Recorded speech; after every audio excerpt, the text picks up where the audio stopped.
Welcome back to Sports Connection. You know, the Eagles had life in the fast lane. We got life in the fast pitch lane. I've got Russellville Lady Panthers here along with their coach, Ryan Davenport. And we've got Madison Matt Penrod and Reese Croslin. Welcome to the show. Thanks for having us. Always a good time to see you, Ryan, and it's always fun to come down to Russellville. Let's look back at last year, and you know, you runner up there in the 13th, made it to the 4th region tournament, and really tight game against the Trojan Nets last year. What's the outlook this year, Coach? You know, we're returning 7 starters, 5 seniors this year, 8 players that played significant time last year. So we've got a really veteran team. We did lose a couple really strong players, but we're really returning most of our team. We're really excited about this season, and can't wait to see them get on the field. I say one of the better outlooks kind of going into that, returning 7, obviously, that's most of your girls, especially with starting lineups and stuff like that. How is that a good outlook going into the season this year, having that experience? You know, especially from a leadership standpoint, it's a great thing because we have 5 seniors, and most of them have probably started since they were 8th grade or freshmen. So they've gotten a lot of playing time. They have a lot of experience. I think 3 of them are going to be teachers, so they're really good working with young kids. So we have a lot of young players too. So just their leadership is going to be really big and key this year. I think it's going to really help us out a lot. Reese, I'm going to start with you, then we'll talk to Matt. But you know, I know this year's not started officially yet. It's getting ready to, but I want to kind of leapfrog that and talk about something cool when it pertains to you as well. Going down to Andrew College, already committed, going down there, and Coach Philip McKinney, who we've all known for many years, Warren East Lady Raider coach. That's exciting. Are you fired up to, once you get to that point, go into? I'm so excited, so excited. I'm beyond proud of how I've been able to get to that point, and proud of my team for pushing me to those limits, and it's just really exciting. Ready for the next step. That is very cool. Well, Madison, let's start with you for a second. So I know whenever you look up the rosters, you see all the different positions and stuff like that. You're just about every single one of them listed for you. How does that kind of show what kind of player that you are? Obviously, that you can play multiple different positions, and coach can say, I need you to do this today, I need you to do this tomorrow, and you're able to adjust. Yes, ma'am.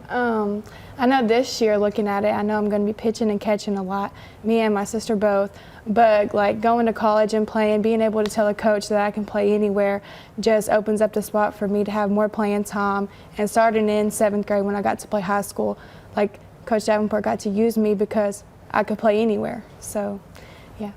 How difficult is it? Because whenever I played softball growing up, I was mainly a first baseman. I pitched a little bit. But how difficult is catching? Because catching, I was thrown into the catcher position one time and I said never again. So just talk about the stamina and having being a catcher. I mean, you have to be really good and really patient behind the plate. I think the biggest thing, you have to be a leader because you can see the whole field. No one else can see the rest of the field, and you have to take leadership and talk to the rest of the team and tell them where the play is, and then you have to keep your pitcher up and encourage them, because if they get down, it's up to you to lift them back up. Coach, you know, you're one of many that I get to talk to all the time that have dual roles in their institutes, and you have that dual role as athletic director, was principal up until this year as well. How do you carve out, you know, emotionally, mentally, so you can devote the time that you need to your team, but then also manage all the other managerial things you got? Well, usually softball is my outlet. You know, once softball practice starts, you know, it's just an outlet for me. You know, I look forward every day to getting to work with these young ladies. I've got outstanding assistant coaches. When I'm not there, I can't, because I'm doing something else, they step in and do a really, really good job. So I've been real blessed to have great help. But I mean, sometimes it's difficult. It is. I do wear a lot of hats, but softball is just my outlet. It's fun. It's what I love to do. I mean, I've just been so lucky to coach such amazing young ladies, and just so proud of them and proud to be their coach. And But yeah, it's just my outlet. It's fun for me. Reese, we'll start with you, and then we'll go to Madison. Obviously, being seniors of this group, you all were once those 7th, 8th grade freshmen, so you all know, but now that it's your final season, just what is this one thing that you want to leave kind of behind for these girls and kind of getting through this season and being able to lead them? Because obviously they're going to look up to you all being the 7th, 8th graders. I believe that we should all push through adversity, you know what I'm saying? Because we go through adversity every day, you know, and leave it all on the field, leave it off the field, and bring what you have, bring it to the field, do what you can, never give up, you know. Awesome. Going off her, I think I want to make sure to show them to work hard every day and work for what you want, because if you want playing time, come into practice, work hard every day. Coach Davenport will notice that. My sister, I'll be leaving my sister behind, so I want to show her, like, you know, this is going to be your team next year because she's going to be a junior and they'll only have one senior, right, Coach Davenport? Yep. Yeah, they'll have one senior, so it's going to be up to them to lead the team with 5 of us leaving. Wow, Coach, you've got some young ladies that are wise beyond their years, and it shows. You know, we got about a minute left. I want to finish up with this. You know, looking back at last season, 20-plus wins.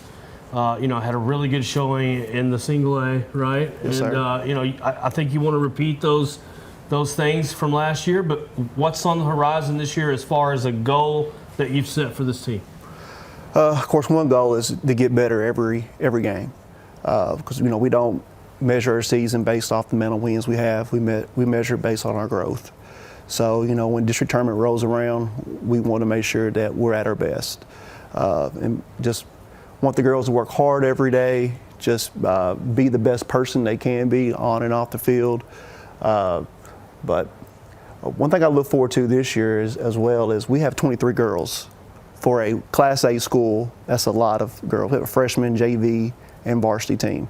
So I really look forward to seeing these older girls really just be leaders and just keep the culture the way it's been. And I know for years to come, you know, we're going to be good at softball because I have such good young ladies that are just great leaders and great role models for young girls. So we love to see it. We are really looking forward to seeing you out there in just a few weeks, because it's going to come up before everybody knows it. The only good thing about this is I think that hopefully the snow is going to stay behind us, because it's supposed to be in the 70s in a couple weeks. So hopefully that sticks around to get some warm weather in for some softball. But we really appreciate y'all coming by today. Thank y'all for having us. Really appreciate it. Whenever we come back, we stick to the diamond as we welcome Bowling Green baseball. So stay with us.